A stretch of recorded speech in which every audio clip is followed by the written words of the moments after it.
नमस्कार बंधुरा सुप्रभात केमन आछो तोमरा सबाई आशा करछि तोमरा सबाई खूब भालो आछो और आमिओ खूब भालो आछि। आमि सोमा और आमार छोट्ट एकटी चैनल शखेर परिवारेर नतून एकटी भिडियोते तोमादेर सकल बंधुके अनेक अनेक स्वागत जानिये आजकेर भिडियोटी आमि शुरू करछि। मोटामुटी अनेक कटा दिन बादे आबारो तोमादेर सामने एकटा ब्लग निये आसलाम।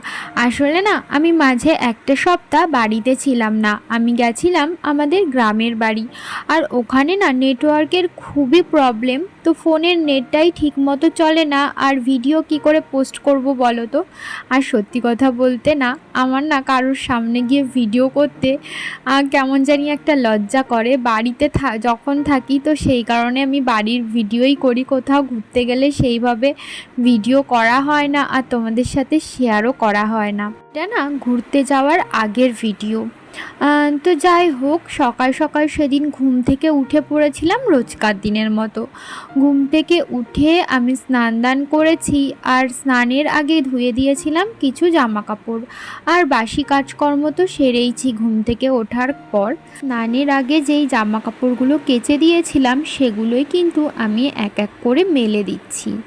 এখন না ছেলেকে ঘুম থেকে তুলতে হবে, ঘুম থেকে তুলে ওকে স্কুলে পাঠাবো, তারপরে আমি বাদবাকি কাজকর্মগুলো করব। ওকে ঘুম থেকে তোলার আগে ভাবলাম জামা কাপড়গুলো মেলে নিই। জামা কাপড়গুলো মেলেই দেখছি ওকে আর ডাকা লাগেনি, ও এমনিতেই ঘুম থেকে উঠে এই সিঁড়ির উপরে এসে দাঁড়িয়ে রয়েছে। তো দেখো কেমন চুপটি করে দাঁড়িয়েছিল। আমি ওকে বলছি চলো দাঁত মাজবে, ও দাঁত মাজতেই চাইছিল না আজকে, জানি না কেন। তবুও জোর করে এনেই যে ওখানে দাঁড়ালাম। এখানে দাঁড়ানোর পর ও আর সেরকম কোনো বায়না করিনি যে দাঁত মাজবো না। আর সত্যি কথা বলতে আমার ছেলে না কোনো কিছুতে খুব বেশি জেদ করে না। আমি যদি একবার বলি না তো আর ও সেরকম বেশি একটা জেদ করে না সেটা করবার জন্য, খুব কম মানে ও জেদ করে।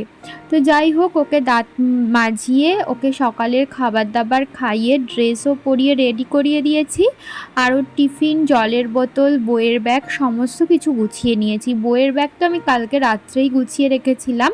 বইয়ের ব্যাগ গোছানোর কিছুই থাকে না, কারণ ওদের সমস্ত কিছু স্কুলেই জমা থাকে। শুধুমাত্র দুটো বই মানে ম্যামরা যেই সব বই পড়া দেয় সেগুলোই বাড়িতে পাঠায় আর বাদবাকি বই খাতা সমস্ত কিছু স্কুলেই জমা থাকে। তো দেখো আজকে ওকে আমি টিফিনে দিয়েছিলাম একটা আপেল কেটে, আর ওর বায়না সামলাতে আমার একটা কুরকুরে ওকে দিতেই হয়েছিল। মানে একটা প্যাকেট থেকে অর্ধেক কুরকুরে আমি ওর টিফিনে দিয়েছিলাম। ওদের স্কুল টাইমটা খুবই অল্প, মানে 9টা থেকে 11টা। টিফিন না খেলেও হয়, তবুও স্কুল থেকে বলে টিফিন নিয়ে যেতে। টিফিন ওদের টাইম আছে একটা, তো সেই টাইমে সবাই টিফিন খায়, তো ওরও হয়তো টিফিন খেতে ইচ্ছা করে। তো সেই কারণে আমি ওকে রোজ দিনই টিফিন পাঠাই কিছু না কিছু। দেখো এখন কিন্তু আমি ওকে জুতো মোজা পরিয়ে দিচ্ছিলাম। আমিও কিন্তু রেডি হয়ে নিয়েছি। ওকে স্কুল দিয়ে এসে তারপরে আমি ঘরের বাদবাকি কাজকর্মগুলো করব। ওর পাপা কোনোদিনও যায় স্কুলে দিতে, কোনোদিনও আমি যাই। তো আজকে ওর পাপা বললো যে আমাকেই দিয়ে আসতে, তো সেই কারণে। আর এমনিতেও ও একটু বাদেই স্নান দান করে কাজে বেরাবে, তো সেই কারণে ভাবলাম না যাই আমিই দিয়ে আসি ছেলেকে স্কুলে। তো এই তো ওর দেখো আমি ওকে মানে রেডি করাচ্ছিলাম আর ও নিজের মতো বকবক করছে। আর ওর জুতোটা আমি যেই ব্রাশ করতে বসেছি অমনি ওর বায়না হয়েছে ও নাকি একটুখানি ব্রাশ করবে, তাই ওর হাতে একটুখানি দিতে হলো, তারপরে একটুখানি ব্রাশ করলো, তারপরে ওর শান্তি হলো। দেখো প্রত্যেক দিন যখনই আমি ওর জুতো ব্রাশ করব তখনই ওর ব্রাশটা ওর হাতে দিতে হবে, ও একটু জুতো পলিশ করে নেবে। তো যাই হোক, এখন আমি ওর সমস্ত কিছু গুছিয়ে এখন ওর জলের বোতল, বইয়ের ব্যাগ নিয়ে আমি কিন্তু বেরিয়ে পড়লাম স্কুলে যাওয়ার উদ্দেশ্যে। আর স্কুলটা কিন্তু আমাদের বাড়ির থেকে একদমই কাছে। তো একদিন তো তোমাদেরকে দেখিয়েইছিলাম আমাদের বাড়ির ছাদ থেকে ওদের স্কুল দেখা যায়। তো যাই হোক, ওকে স্কুলে দিয়ে আমি বাড়িতে চলে এসেছি। আর বাড়িতে এসে দেখলাম হাজব্যান্ডও উঠে পড়েছে, তাই ভাবলাম একেবারে বাসি বিছানাটা তুলে তারপরে আমি বাদবাকি কাজকর্মগুলো সারবো। আর আজকে না বৃহস্পতিবার ছিল, তো বুঝতেই পারছো আজকে একটুখানি কাজকর্মের বেশিই চাপ ছিল। তার কারণ পুজোর ঘরে একটু বেশি যেহেতু সময় দিতে হয় বৃহস্পতিবার দিন করে, তো সেই কারণে না কাজকর্মের চাপটা একটু বেশি পড়ে যায়। তো সমস্ত কিছু গুছিয়ে আমি কিন্তু পুজো করে নিয়েছি। আর পুজো করার সময় কোনো রকম ভিডিও আমি বানাইনি। পুজো হয়ে যাওয়ার পর আমি কিন্তু ভিডিও তোমাদের সাথে শেয়ার করলাম। তো নতুন ঘট পেতে কিন্তু আমি পুজো করে নিয়েছি।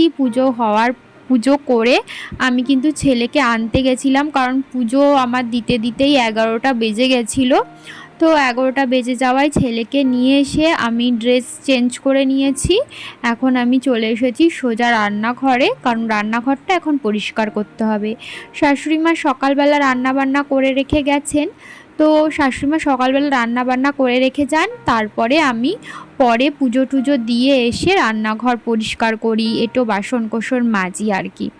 তো এই তো ছেলেকে স্কুল থেকে বাড়ি এনে আমি রান্নাঘর পরিষ্কার করতে লেগেছি। আর না একটু রেডিওতে গান চালিয়ে নিয়েছি। আমার না বেশ ভালো লাগে রেডিওতে যেই গানগুলো দেয় না আগেকার দিনের, তো ওই গানগুলো শুনতে আমার খুব ভালো লাগে। আমার হাজব্যান্ড বলে, তুমি এত আগেকার দিনের গান কেন শোনো?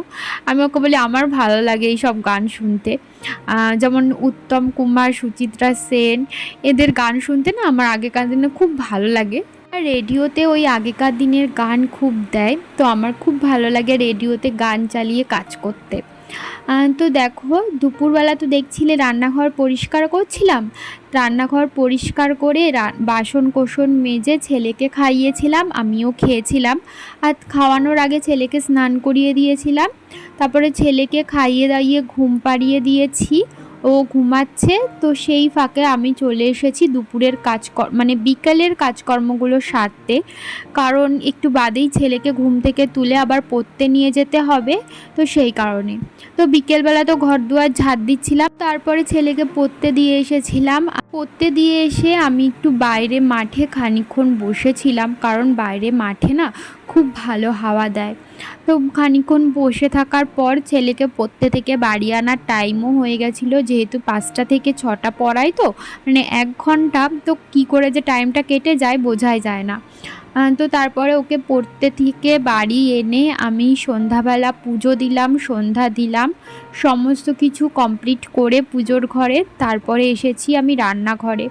আর রান্নাঘরে এসে একদিকে আমি বসিয়ে দিয়েছিলাম ভাত বসিয়ে দিয়ে আমি মাংসের সমস্ত কিছু জোগাড় করে নিয়েছি, কারণ আজকে রাত্রেবেলা আমাদের হবে মাংস।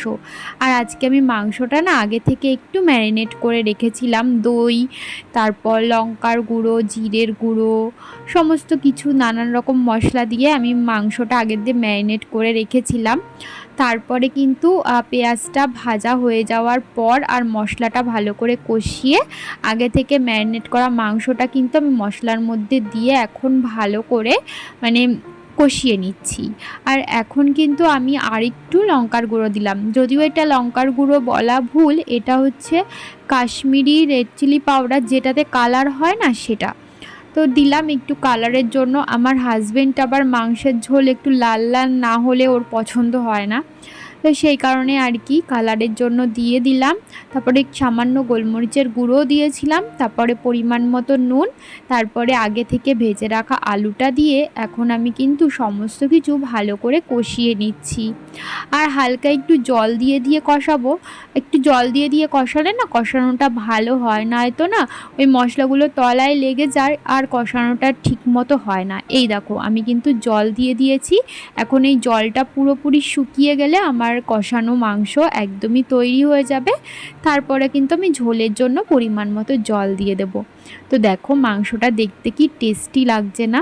তো ক্যামেরাতে যেন আরও বেশি টেস্টি লাগছে। তো ওদিকে মাংস তো কষানো হচ্ছে, আর এদিকে আমি ভাতটা কিন্তু একটা গামলার মধ্যে বেড়ে নিচ্ছিলাম। তো অনেকক্ষণ আগেই হয়ে গেছিলো। আমি না যখন রান্না করি একদিকে আমি রান্না করি আর একদিকে আমার রান্নাঘরও পরিষ্কার করা হয়ে যায়। এ দেখো মাংস বসিয়ে রেখে আমি কিন্তু ওদিকে রান্নাঘর মোটামুটি প্রায় গুছিয়ে নিয়েছি। তো যাই হোক বন্ধুরা, আজকের ভিডিওটা না আমি বেশি একটা বড় করতে পারিনি, এই পর্যন্তই করেছি। তোমরা কিন্তু অবশ্যই আমার পাশে থেকো যদি আমার ভিডিও তোমাদের ভালো লাগে। আর আমার ভিডিও তোমাদের কেমন লাগছে অবশ্যই একটা কমেন্টের মাধ্যমে জানিও। আর ভিডিও ভালো লাগলে ভিডিওতে একটি লাইক করে দিও, আর আমার চ্যানেলটিকে সাবস্ক্রাইব করে কিন্তু আমার পাশে থেকো। তাহলে আজকের মতো এখানেই টাটা, শুভরাত্রি। আবারও দেখা হবে পরবর্তী ভিডিওতে। ভালো থেকো, সুস্থ থেকো, সাবধানে থেকো।